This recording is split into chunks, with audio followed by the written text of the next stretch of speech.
Welcome to A Conversation with History. I'm Harry Kreisler of the Institute of International Studies. Our guest today is Colonel Lawrence Wilkerson, who from 2002 to 2005 was Chief of Staff to Secretary of State Colin Powell. He has a military career going back 30 years, during which time he was Associate Director of Policy Planning at State Department and Director of the Marine War College. Colonel Wilkerson, welcome to Berkeley. Thank you. Where were you born and raised? Gaffney, South Carolina. You can't tell by my accent? I'm hearing it right now. Looking back, how do you think your parents shaped your thinking about the world? My father, as most in his generation did, participated in World War II and stayed for a while afterwards. And so I became fascinated with the military life early. Mm-hmm.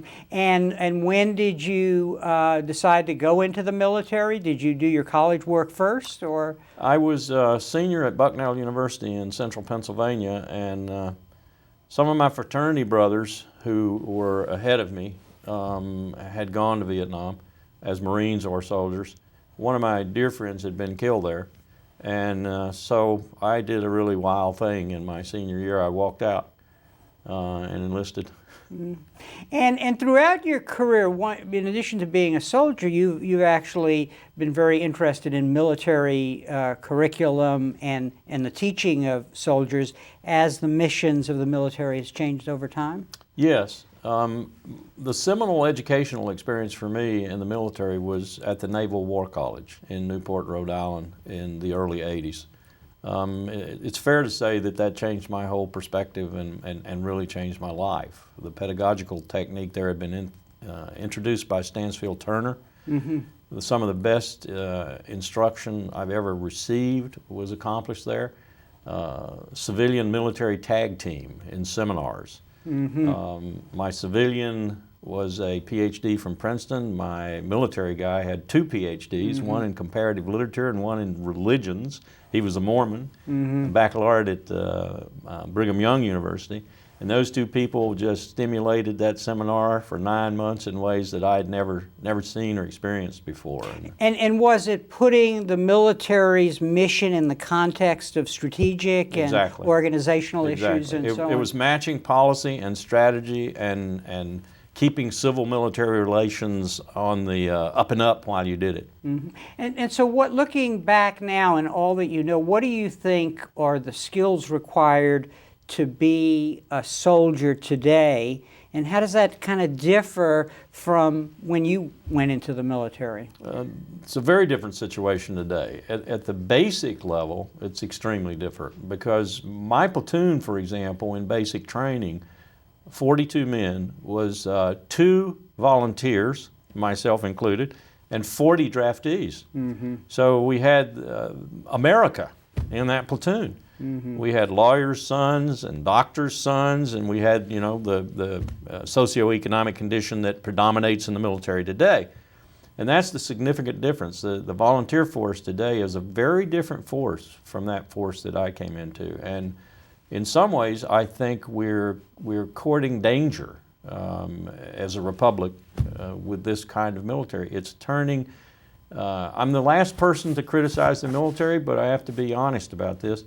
The military is turning more into a French Foreign Legion type force than what I grew up in and what I was a member of. And is this probably is the result of politicians worried about the implications of the draft for the strategies that they might pursue on the one hand? I think it has that dimension. It's much easier to use a volunteer force. Yeah. You don't have the, for example, you don't have the criticism that occurred in the latter years of the Vietnam conflict, for example, because of the lottery.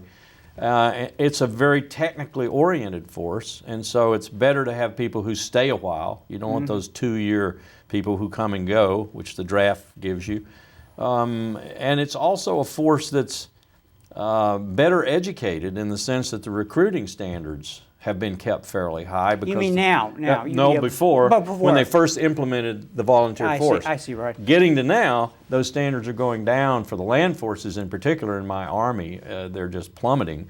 non-high school diplomas, non-high school graduates, Category 4s, mental Category 4, which means they can't hardly read their name on a guard roster, 42-year-olds in the combat arms and so forth.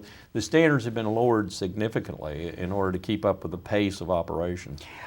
Your background, as you've just touched on, led you to have this extraordinary opportunity to, as a military man, to staff national security officials, and this is how you established a relationship with Colin Powell. Talk a little about that and your duty with him, how it began, and so on. I was teaching at the Naval War College, very, very content to be doing so, and I received a call one day to come down and meet the National Security Advisor from Ronald Reagan, which was his duty at the time. I did so. He had just left the White House. It was 25 January 1989. And I interviewed with him, and long story short, a few months later, I thought I'd failed the interview. He asked me, did I want the job? I said, no. I'm very happy doing what I'm doing. I love teaching. Thought that was the end of it. Well, he later revealed to me that that's the reason he picked me. I see. I didn't want the job. So I went to work for him. I went to work for him as a speechwriter and special assistant, and wrote most of his speeches in the early days, and then became, I like to think, I think he would testify to this, a personal confidant and an advisor on strategic issues. Barry McCaffrey, whom you may know, once said to me in the chairman's mess, you know, you're a better strategist than you are a speechwriter. I said, I'll take that as a compliment, General. Of course, some speechwriters for other officials haven't known strategy, and that may be with the problem. Colin Powell is a very important figure in the history of the latter period of the Cold War and even to the present. Characterize him for him, because you probably have seen the elements of what make him such an extraordinary figure. I characterize him as a black Eisenhower.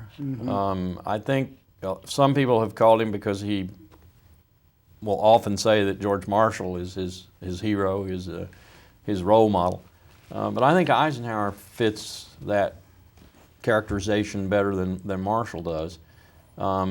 Eisenhower had, as we all know now, not a predilection for politics, but he certainly went into it, and he had some success at it. Marshall didn't even vote, as he said to Truman. And I also think that Powell has the same kind of instincts that I like to think Eisenhower had from all the reading I've done about him. And of course, he was president while I was a young person.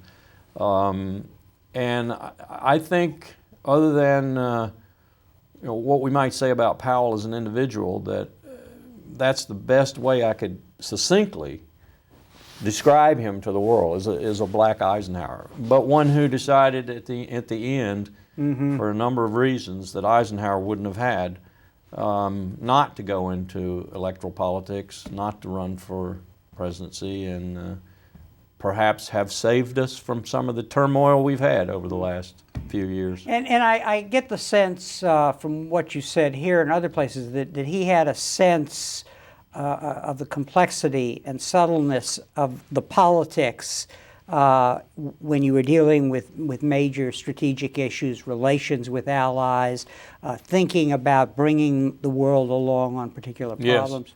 Yes, as a matter of fact, he was so acutely aware of that ability that one of the things he said to me in his interview with me in the Pentagon in 1989 was, you know, I was there when Gorbachev made his seminal statements. I was there when we met in St. Catharines. I was there when this happened. I was National Security Advisor. And I'm not going to relinquish all of that as I become a four-star general, because these are perilous times, these are tumultuous times, and I am going to speak out a little more probably than the average Army general, because I've had these experiences and so forth. And so I knew when I signed on with him that this was not going to be your standard flag officer with whom I was destined to work for 16 years. You're a person who studied national security and done national security, and I want you to give us a sense of what it was like when the 9/11 attack occurred, because it seems that shock sort of changed things, both in terms of the response that was chosen, but also in terms of the fact that we had been hit on the homeland. Right. Well, the immediate, what I would say as a military man, the tactical happenings were that I got out of a taxi, heard it on the radio. I was right in front of the State Department, and when I heard it on the radio, I realized it was probably a terrorist attack. I ran into the State Department only to meet everyone coming out, because we had just been told that the attacks had occurred. We were worried we were on the target list. Indeed, someone had reported that a car bomb had gone off on C Street right outside. So, and we could see the black plume of smoke coming up from the Pentagon across the river. And so that was the immediate circumstance. Even with that, though, on that very same day and night and the next day, a team assembled around Secretary Powell, and we essentially built the strategy for what would become known as the global war on terror. And that was more or less built around a huge matrix with all the countries that we thought would have capabilities, hundreds. Down the left-hand side was the capability, whether it was provide troops and what type of troops, provide logistics and what type of logistics, overflight rights, basing rights, political support, and so forth. And out of that matrix came our diplomatic strategy for what we would tell our country teams, our ambassadors, our consular officers, and so forth, to pursue with that government. And of course, with the principal governments like Jack Straw in England and so forth, Powell would be a part of that pursuit. And we built that strategy, and that strategy was focused on, as you might suspect, Afghanistan and one or two other places where we knew through intelligence that al-Qaeda-like groups were. Iraq was nowhere on that matrix. And when you finally were really the first, I think, person to come out once you had left the State Department and describe what you saw, what actually happened in terms of American strategy, I want to go into that analysis now, because you have said rather clearly that there was a breakdown in the policy process. And I assume from your analysis that what you just described wasn't integrated into what became the American strategy after the success in Afghanistan. Actually, it was even before the success in Afghanistan, such as it was culminated. And I can't tell you exactly where it happened, but I can tell you, I think, the mechanism through which it happened. The mechanism was a cabal, as I've called it in the past, between the Vice President and the Secretary of Defense in order to subvert the statutory decision-making process and to essentially achieve the objectives that those two wanted to achieve, and principally, I mean, the Vice President wanted to achieve. Was there presidential complicity in this, as there was, for example, when Kissinger and Nixon stepped outside the statutory process and conducted their rapprochement with China, or when Brzezinski and Carter stepped outside the process and totally isolated their State Department? This has happened before, in other words. I don't know. I tend to think that this was a step outside the statutory decision-making process by a vice president who was unprecedentedly powerful, the most powerful vice president we've ever had, and a Secretary of Defense who was in league with him. Indeed, they both had been Secretaries of Defense. And their body language, when you saw them together, you didn't know which one was Vice President and which one was Secretary of Defense. I think this was unique in the sense that they did it, but they did it under the Vice President's tutelage, as it were, and not with the President not being a very not being an individual steeped in national security affairs, not being an individual who cared very much about foreign policy, indeed who tossed it off, who was aloof from the details of it. They were able to exploit that in ways that probably even Kissinger didn't exploit when he was the most powerful, indeed when he was National Security Advisor and Secretary of State simultaneously. Yeah. Now, it becomes very important to understand how somebody like you, who has broad experience in the national security, what was going on here once we accept your description? In other words, how do we understand Rumsfeld and Cheney? Is it their experience in the Ford administration was a formative experience, that is the kind of loss of presidential authority in the transition from Nixon to Ford and the effort to restore it? Or was it their long-term career in national security where they were always outriders? How do you explain, because what they really were was extremists, as you're describing them. Radicals. Radicals, but not in a Berkeley sense. Right. We got to watch how we use that word. The radical right. Yeah. But how do you account for that? Because I don't think when you talk about principles, it would be very hard to find in all the cast of characters in the latter part of the Cold War people acting as they did. So how do we why were they that way? No, I couldn't agree with you more, and I would also go back a little and tell you, as you probably are well aware, that they had a lot to do with the end of Henry Kissinger, right. Cheney and Rumsfeld together, because they thought détente, being soft on the Soviet Union and so forth, was not their policy. I think they brought some of that into this administration, but they also brought, and if you look at Cheney's dissenting opinion on the Tower Commission report, for example, and you understand what he believes in his heart of hearts about executive power, you begin to get some insight into this. They came in with clearly an ultra-nationalist, unilateralist even agenda, which one could say is really right on the realist spectrum, and accept as something that you've seen before and you can deal with. 9/11 then gave them a new prerogative, a new flexibility. It gave them the right to use the politics of fear, as McCarthy had done, for example, earlier in the Cold War, not just to maintain their own power and to keep themselves in power, as Karl Rove was so eloquent at expressing at various meetings, but also to begin to fulfill their agenda, which had become even more radical because now they were motivated by almost a paranoia about having something happen on their watch again that was 10 times worse than 9/11, a nuclear weapon or a dirty radiological bomb or something like that. And so they were motivated by not only their agenda and their feelings about executive power and the fact that the U.S. Constitution is really an anachronism in this modern world where dangers lurk behind every corner.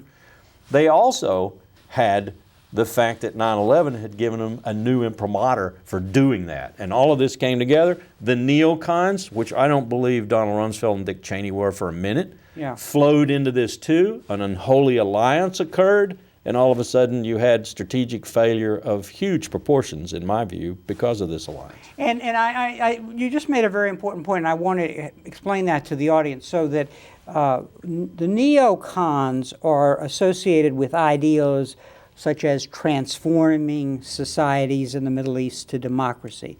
Also a heavy emphasis on support of Israel. But what you are saying that Rumsfeld and Cheney were extremists on the realism scale, but also American nationalists. Right. And as American nationalists saw American military power as giving us the ability to do things, to shape the world and shape particular regions, but not necessarily toward achieving democratization. No, I think that was a neocon agenda, and it just melded well with their motivations and with what they wanted to do. And it gave them a little more power within the bureaucracy because neocons had been placed carefully within the bureaucracy. At the same time, I think it's necessary to point out that Rumsfeld and Cheney's idea of a strategic approach to the world had shifted traditional American thinking at least since the Monroe Doctrine. And by that I mean, prior to that, we had more or less said we'll maintain hegemony in the Western Hemisphere, and we'll join concerts of power elsewhere in order to meet a threat, in the heartland of Europe, or in Asia, or indeed in the Middle East. All of a sudden, we had Rumsfeld and Cheney saying, we are so dominant now in this post-Cold War world that we are the world's hegemon. We're the new Rome. And this goes back to the Pentagon guidance document that was written in Cheney's shop when he was Secretary of Defense. And became Section 5 of the new National Security Strategy. Right. Yeah. But at that time, the first President Bush, because of the clamor, they pulled that back. In fact, he even said something like, this is from the nuts in the basement. I see. So in his son's administration, the nuts in the basement. The nuts got in the Oval Office. Yeah. It's sort of like, remember arsenic and old lace with when Uncle Teddy in the attic? Right. Yes. Okay. Now, you are a man, you're an operational officer. You're a man who gets things done. And what you're suggesting in your analysis when you've gone public on these issues is that they subverted the implementation process because they were so committed to secrecy that they wanted to say we're doing certain things, to not have a debate among the deputies and the principals who would help principals think through the process of what was being proposed. Talk a little about that, because that may be the most insidious element of what you're describing, because you've been very good at articulating the notion that this went against the laws, the rules, the way of operating that go back all the way to the end of the Second World War. All right. This was an interesting thing to watch from the perspective of bureaucracy. At the lower level, where the first tier of this decision-making, for example, that's been more or less formalized since George H.W. Bush, the interagency working groups, the Deputies Committee, the Principals Committee, and then the National Security Council itself. At the interagency working group level, normally chaired by an Assistant Secretary of State or Defense, whoever had the biggest dog in the fight, Vice President Cheney would have his staff sitting. And if a discussion at that low level even were going on that looked like to that individual that it was moving in a direction the Vice President would not approve of, that individual would throw the monkey wrench on the table. Everyone in the room knew, even the Assistant Secretary chairing the meeting, that he spoke for the Vice President. And increasingly as time went by, they knew that in spades.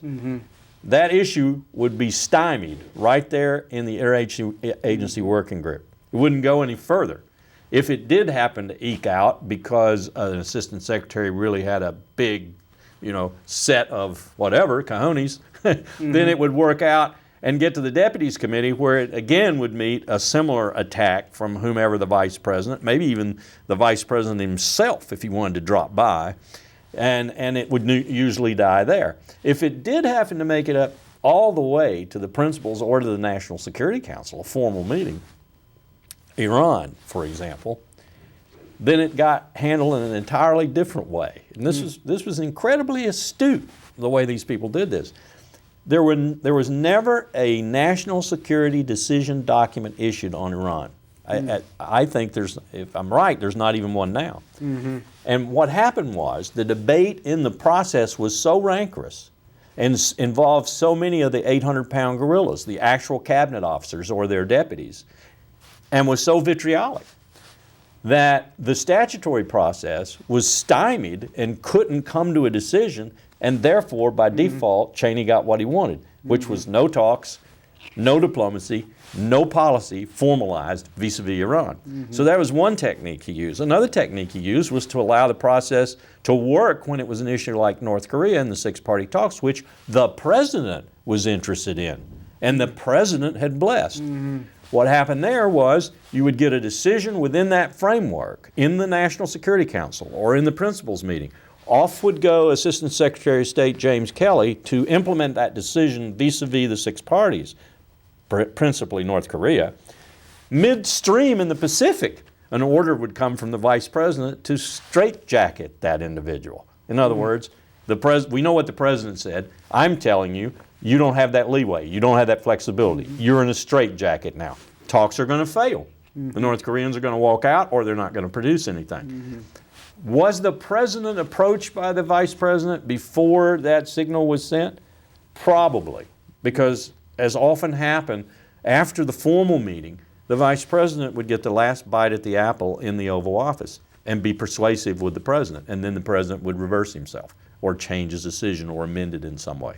One of the most dramatic decisions in terms of its effects in this regard was the decision to disband the Iraqi army by L. Paul Bremer in Iraq.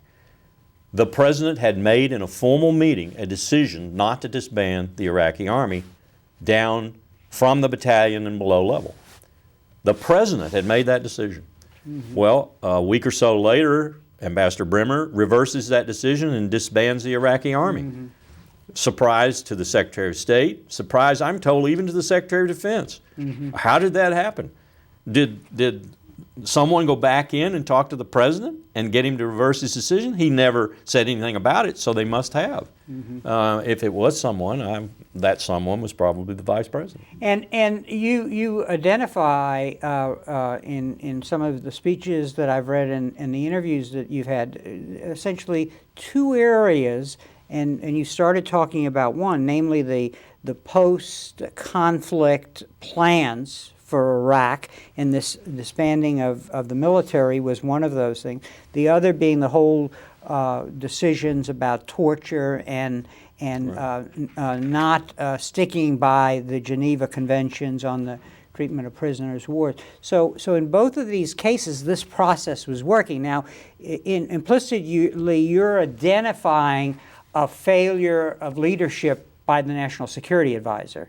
Absolutely, and by the president. Yeah, but in other words, that role, as it's come to be defined with people like Brzezinski and Kissinger, was to knock heads together and point out to the president. To discipline the process. Yeah, to discipline the process. And in both cases, it failed. But I get the sense that this was all about a determined vice president with experience with the bureaucracy who basically wanted to close down alternatives to what was being proposed. In other words, it reversed our notion that debate, discussion, analysis by different parties in the process helps clarify what we want to do.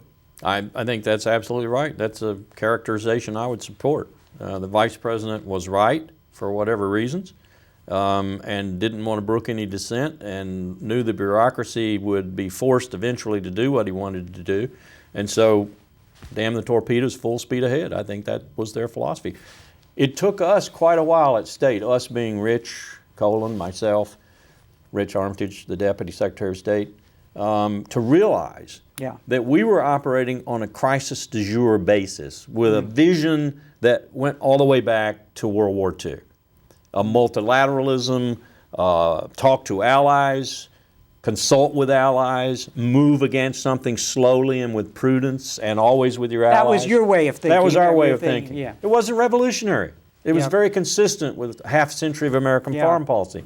We were up against a group that was possessed of a vision, had articulated to themselves a strategy to bring that vision into being, and were ruthless, utterly ruthless in doing it. And it took us a while to figure that out, and by the time we'd figured it out, we had the Deputy Secretary of State, for example, characterizing them as the Nazis, the Gestapo. Yeah, and that's actually a very interesting point, because I have a sense that the establishment in Washington, and here I'm not just talking about people at State, but here the press, the Washington establishment press, the Congress was slow because it was difficult to come to an understanding of how extremist these were. Is that a fair assessment? And I talk a little about that process, because in the beginning it's not so clear what's going on, I guess, right? It's not. I think in the beginning,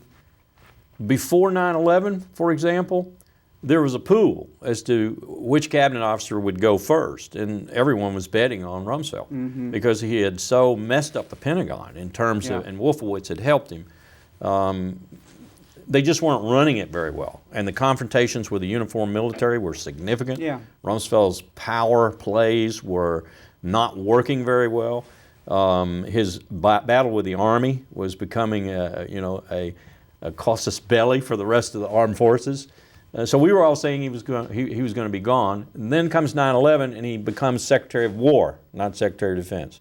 Rolls up his sleeves, goes outside the Pentagon in the smoke and the debris, and makes himself a hero overnight, and even becomes, in one commentator's words, a sex symbol as he does his press conferences and so forth. Turned everything around. 9/11, I think, turned the rest of the government around with respect to obeisance to the commander-in-chief, including the Congress. And it didn't hurt that it was in the hands of the Republicans at that time, and the leadership, I think, was as feckless as leadership as we ever had, except possibly for the Democratic leadership in the Congress right now. Reid and Pelosi are unimpressive, totally unimpressive. But the Congress became an obedient lapdog of the White House rather than a separate and equal branch of government. And oversight was virtually non-existent. And that didn't help us at all either as we began to realize what was going on. And we began to realize that even our oversight committees, in some respects, were complicit with what was going on. You couldn't talk to Dick Lugar, for example, of the Senate Foreign Relations Committee, about your deep concerns because he was a Republican.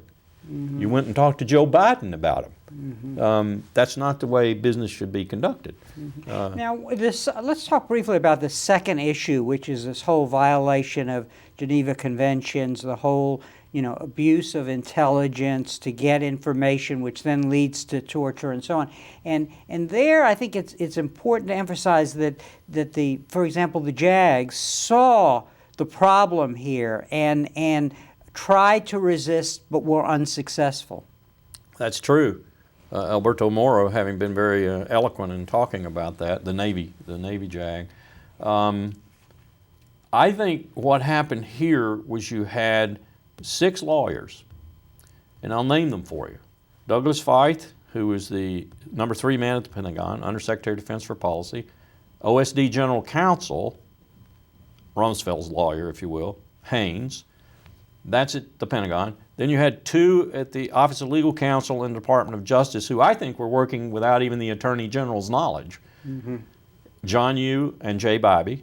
And then you had the head of all this in the Vice President's office, David Addington, who is the counselor for the Vice President. When David was in the Pentagon, we had an expression for him. We called him Weird David because of his views on the U.S. Constitution and so forth.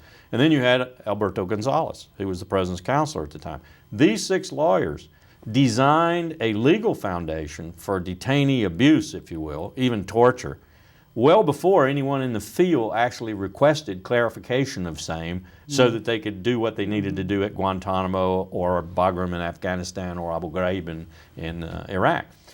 This was all carefully done so that when the gloves came off, the legal foundation would be there and people would not have to fear going to jail afterwards. So I don't see this as something that started at the bottom. This is something that started right at the top with David Addington and Dick Cheney and filtered down to the bottom. Now, so this then, you use the word cabal. One could use the word conspiracy. You could use the word obsession with a vision about how the world should work. And again, we should remind our audience that the leadership here had experience with the fall of the Nixon presidency. They had experience with the Iran-Contra and then the Tower Commission, which you referred to, where Cheney in his minority report proposed the unitary president. And you had 2 men, actually, Rumsfeld and Cheney, who had aspired to be president and never made the cut, basically. So you are, it's almost as if you're describing a Berkeley radical's imagination of a reality that we all believe didn't exist, and you're telling me that it did exist. There's some truth to that. I even think if I were a psychoanalyst and I wanted to approach it from this angle, that when George W. Bush turned to Richard Bruce Cheney and said, head my vice presidential committee. It was moments after that he decided he was going to be vice president. And by vice president, surrogate president. Now, there was a point at which an alternative was being considered to be Secretary of Defense. I think it was Senator Coates. Right. Was that just a play? Who failed the interview with George W. Bush. Right. But one doesn't know why he failed. Right. So then that would play into your notion that there was all right. So I think looking back on the history of it, I think they had to do that. They being Cheney principally, Addington no doubt.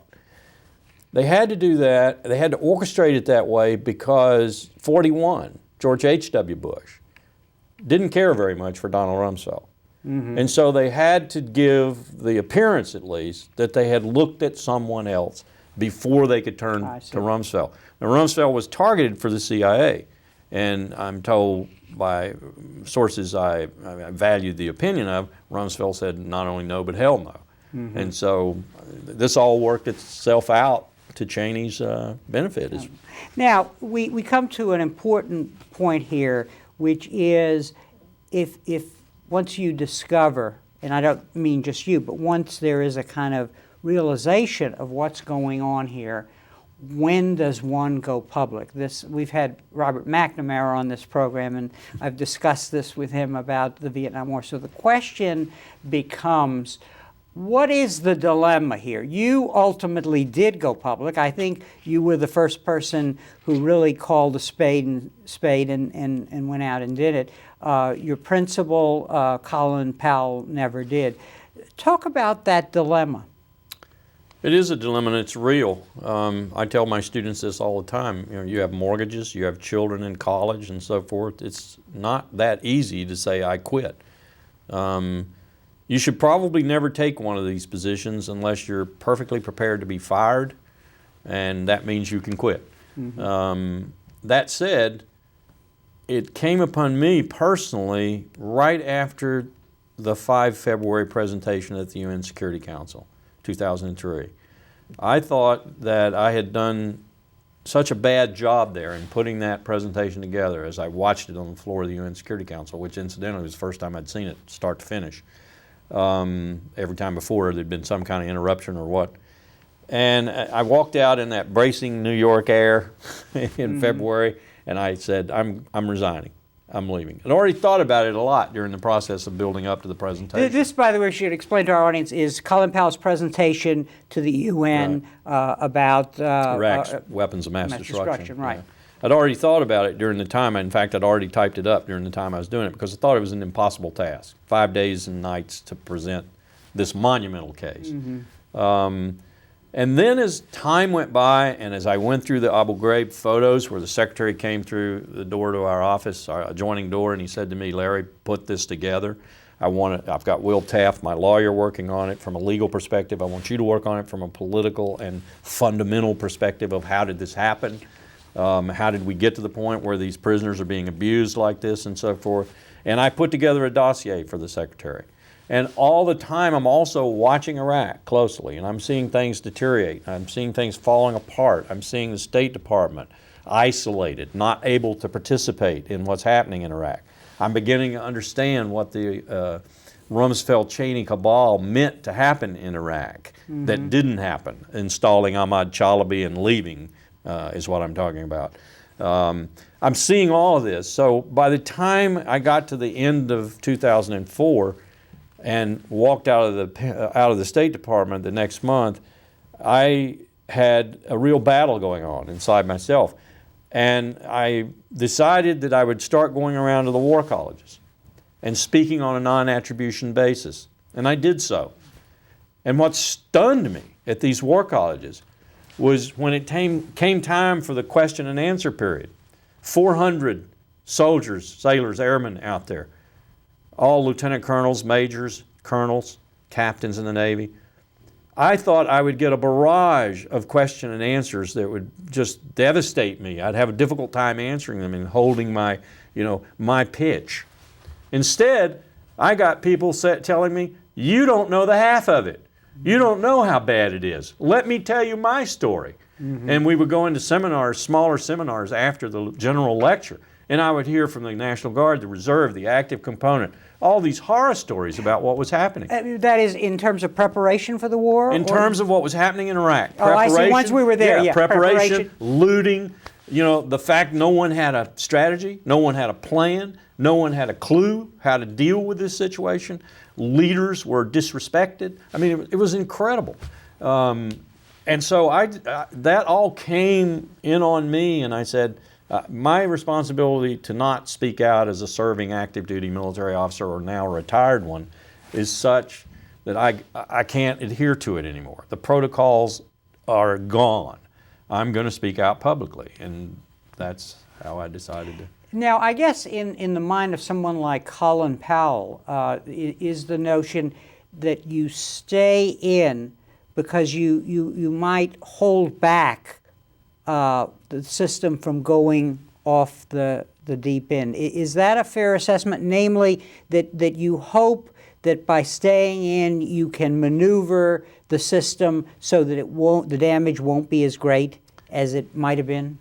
You would not have wanted, nor would any other American of reasonably sound mind, have wanted to see those first 4 years without Colin Powell. Yeah.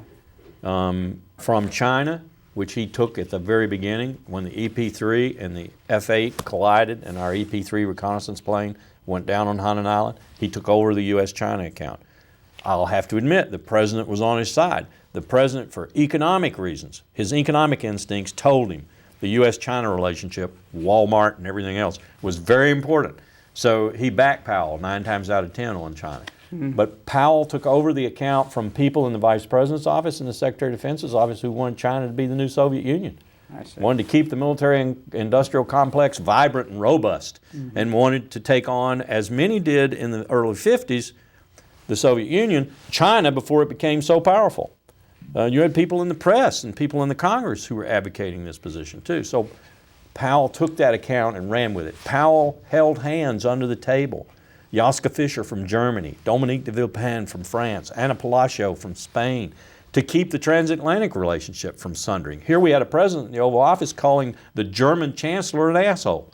I mean, Powell did so much damage. You used the right term, damage control. That's what Powell did for 4 years, was damage control. And you wouldn't have wanted to see that administration without Powell in there to keep the damage from being so deep that it was maybe irreparable. Mm-hmm.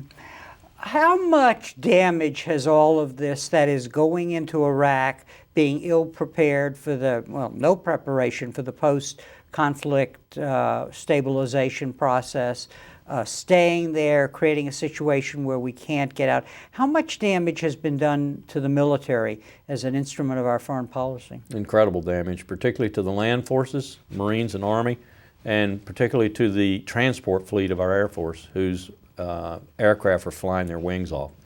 Navy a little bit less so, but the Navy now is running into operational tempo, not unlike some of the land forces as we're keeping this presence in the Indian Ocean and so forth vis-a-vis Iran.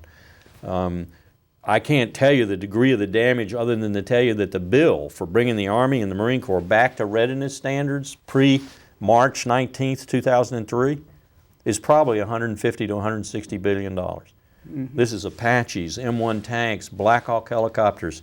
This is 5 and 10 ton trucks. This is the whole panoply of the Army's readiness posture that's been eaten up at a vastly accelerated rate by this war in Iraq. And this is a very small Army and a very small Marine Corps too.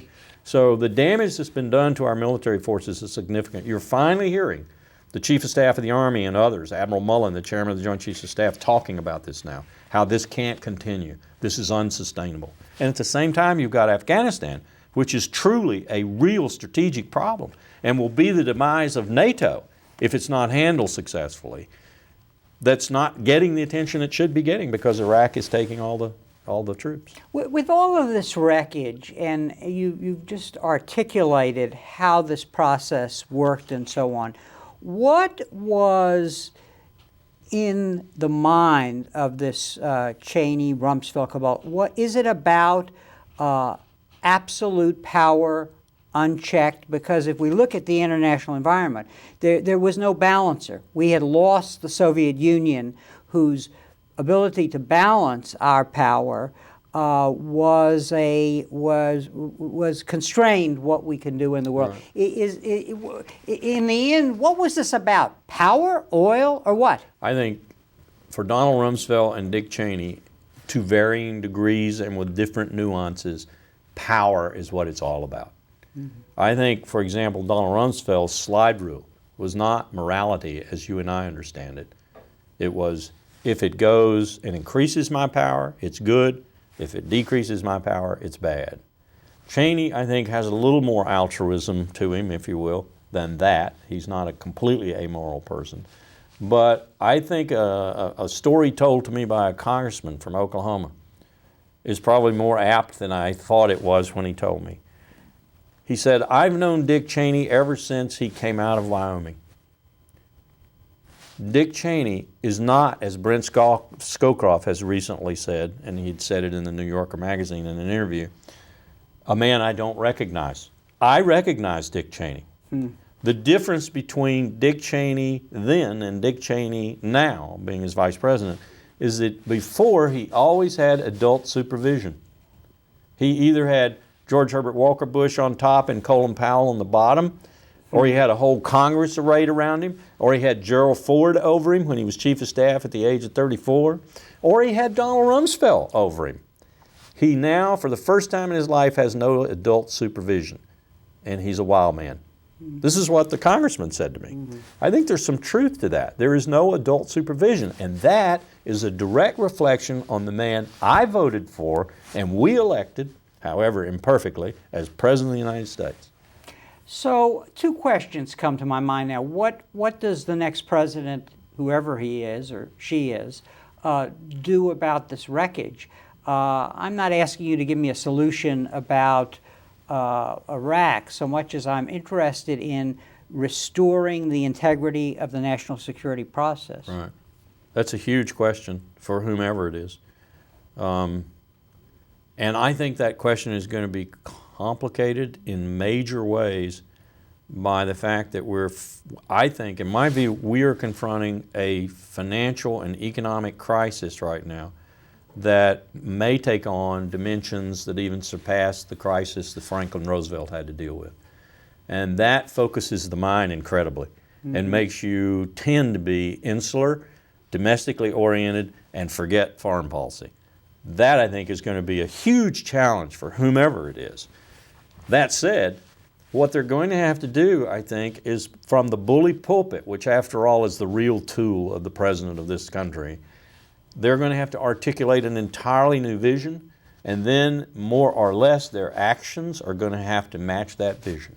And that's everything from closing Guantanamo and renouncing torture and defining waterboarding as torture, for example, to, on the other side of the coin, beginning to talk to our enemies, beginning to deal with our enemies, like Iran, for example, negotiate, use the diplomatic tool, use the economic tool, use the cultural and informational tool, and back away from the military tool. The image we present in the world today is the image of the Star Wars battleship, the trooper with the Darth Vader. Darth Vader. And the Death Star. And the Death Star. Yeah, that's the image we present. Even to the Turks now, where polling shows less than 15% of the Turks have a positive view of America.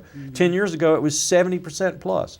This is insane, and it's going to be a huge challenge for the new president to mend our reputation, to put it on the mend, and to convince the world, including our friends and allies, that we haven't lost our head, that we're still a responsible global leader. And have we militarized our foreign policy too much? Extraordinarily so. And how do we back away from that? I mean, is that going to be part of the problem here? There are some radical solutions out there that I'm no longer calling radical. One I heard at the Naval War College would be something like this. You raise all the assistant secretaries who are regional at state, you raise them to undersecretary level, you then move them out into the regions for which they're responsible. Let's take the Pacific. You move them to Honolulu, and you put them in charge of the 4-star, who now is the senior diplomat for the region. You give them a staff that's on top of his staff. You make him the deputy. And so you have, instead of a unified military command, you have a unified diplomatic command with a military arm. and the civilian is the boss. Now that's a radical solution, but I, for one, having studied this for some 40 years, would be willing to be that radical in order to reverse this situation, where your diplomats suddenly become the arm of diplomacy and the people that are seen and listened to around the world, rather than your soldiers. And so what this is going to take is remember, I'm a soldier for 31 years. Believe me, the things you're saying don't surprise people at Berkeley. they surprise people, coming from somebody like you with the experience you have. So this is going to take a Franklin Roosevelt type for national security, and somebody who has the vision, who can articulate that vision and have the support with the populace and in the Congress to do this. Absolutely. This is big time stuff. It's going to require more than anything else leadership and good judgment. Now let's put Colonel Wilkerson back in the classroom. How do you teach this to military officers and so on? Because obviously we have to have hope about a future where we move beyond this tragedy. But do you need to emphasize in your curriculum checks and balances, basically, and as you tell the story of the subversion of what was a national security process that worked?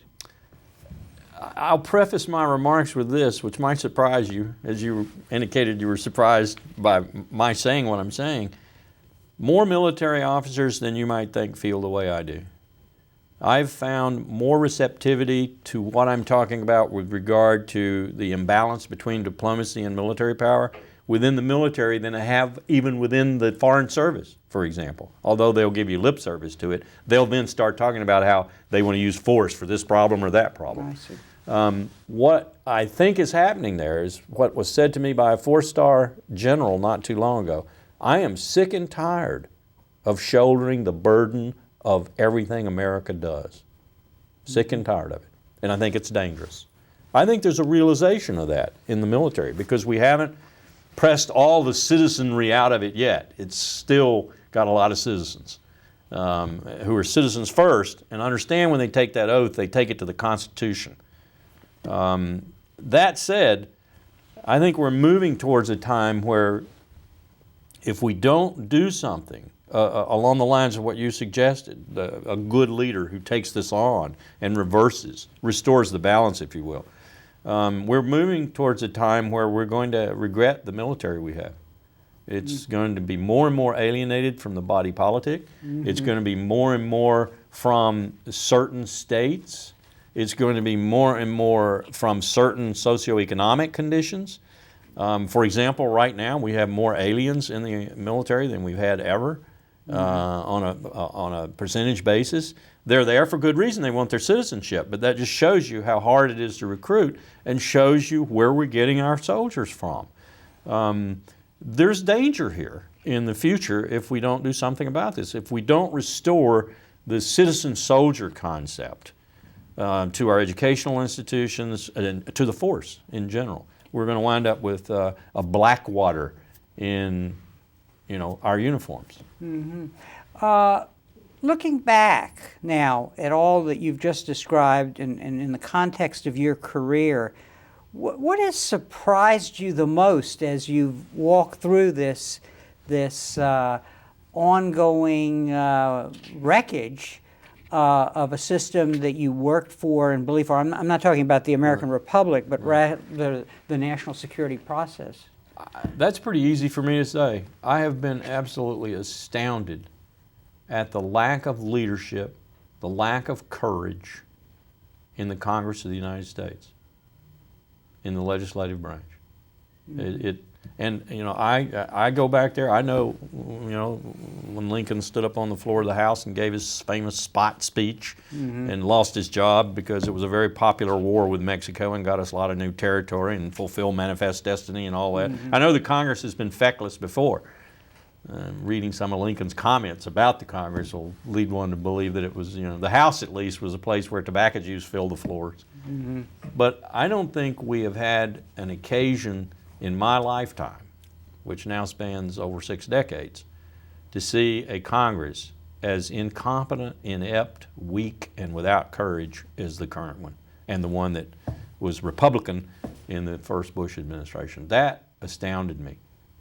People who will say, for example, to you, and this just happened last week, well, if they just weren't doing this money supplementally, we'd have some oversight.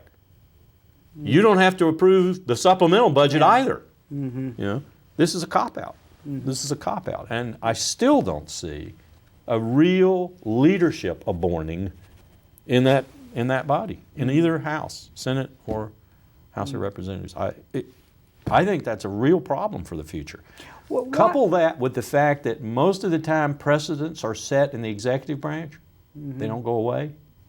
And I think we've got a problem. How do you explain the fact that there are such pockets of idealism, say among young people? You see that on the universities. You must see it in the Gives me the only hope I have. right, and but you know, when you started your career, say in the 60s, you know, the government was able to marshal that idealism, as was Roosevelt in the time of the Depression. What's those were some pretty troubled times, too. Right, but what's going to make that happen? That's one reason I'm teaching. I'm excited every time I walk into a seminar of what I call 20-somethings. They want to do good. They want to be smart. They want to work for the federal bureaucracy. I try to encourage them to go out and interview with the CIA, go out and interview with the DIA. Don't go to the NGO. We need good people in the government, because that's the only way it's ever going to change.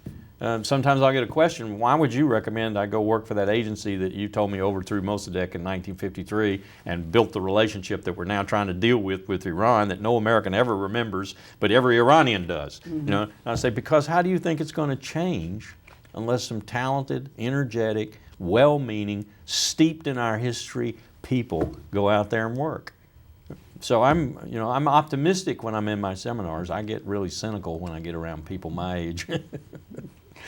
Colonel Wilkerson, on that note, I want to thank you for coming to our program. Thank you for coming to Berkeley.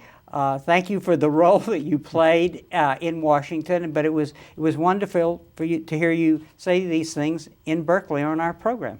Thank you. Thank you for having me. And thank you very much for joining us for this conversation with history.